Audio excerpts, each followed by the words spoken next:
Ehli cennet cehennemiden soruyorlar. O tarafı cehennem, bu kapta cennet.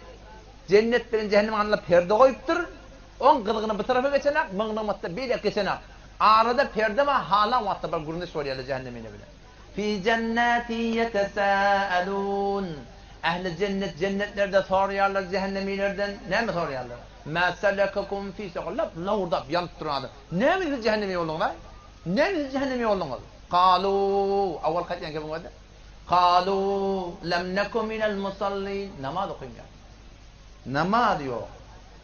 Adam Müslüman. Bir kep ağır kep. Müslüman düşünmeyen var ya. 4 mezhebin arasında 3 mezhebe bir namaza kafir dittirdi. Fakat bizim mezhebimizde Müslüman diyen kurun yok. Ay namaz neyme diyense, inkar et diyense, ya kafir demek diye. Bu dünyada Müslüman. O dünyada bir namazı dinle makam yok. Şunun için. Bir namazda neyme derece vermeli? Padık diyemeli, pazır diyemeli. Makam yok İslam'da bir namazda. 4 mezhep, 3 mezhep. Gerçek iman yok mu ne diktirir? Yoksa Cengi Cemel oluptur. Seffeyn oluptur. Cengi Nehrevan oluptur. Hazreti Mavi Hazreti İbrahim vuruşuptur. Nağadır sahabe oluptur. Dergiyi oluptur. Hatta havariz gelip Hazreti İbrahim mukamına çıkıyanlar. Karşı vuruşuyanlar Halife Müslüminle bilen onu da Hazreti İbrahim radıyallahu anh sonra kafir demektir.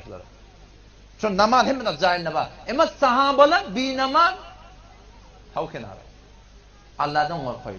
Öldü mü? Ne var da? Oğlancık 7 yaşında namaz okuyayım olayım. Kıyırda şeyle, oğlan da şeyle. Eğer 7 yaşında namaz okuyamasa, ata bir namaz yetmeyen yaşın günah olmayın. Bayet namaz okuyayım. Erti namazda suyuculuk bilen, acılık bilen turulum olayım. Oğlan olsa haberdar olma. Fi cenneti yetesâelûn. Ehli cennet soruyor cehennemilerden. Ma selakakum fi sakar? Ne cehennemi olur mu? Kâlû lem nekum minel musallin. Namaz okuyayım. وَلَمْ نَكُنُ تُعِمُ الْمِسْكِينَ Garip kafir ve demeye zekat yok. Üstürü yok. Böyle bir huttada harcadık etti. Şunun düğün bir ikbarında. Dayandan. Daş üstüne daş, perdesine perde. Ve Hudayım menesi Allah Kur'an'ı aydıptı. وَاَتِذَ الْقُرْبَ حَقَّهُ Ve sen doğanın mı hemsayesini tanıyacaksın sonra. Sen doğanın mı hemsayen birgilisi doğanın.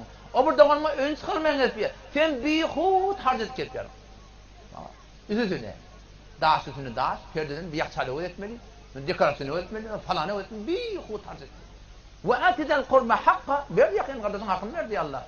Sen malın der o, amanet sen elinde, malın ma ihtiyarın ma de, sen Müslüman sen ihtiyarın yok elinde. Halanların ip olmaya, halanların içip olmaya, halanların geyip olmaya, halan suratta bolup olmaya, Müslüman mı sen? Bayet peygamber ola olmaz.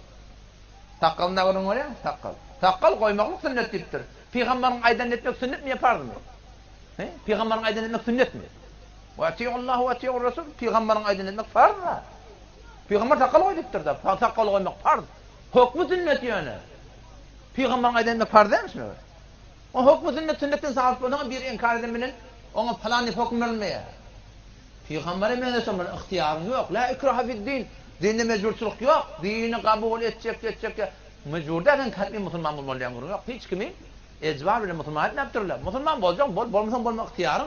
Ama Müslüman bolma bayet etmeli. Bayet namaz, bayet arada, bayet zekat, bayet üsür, bayet hizap, bayet diye Müslümandan. Ne mi değil? Çünkü la ilahe illallah Muhammed Resulullah dedi.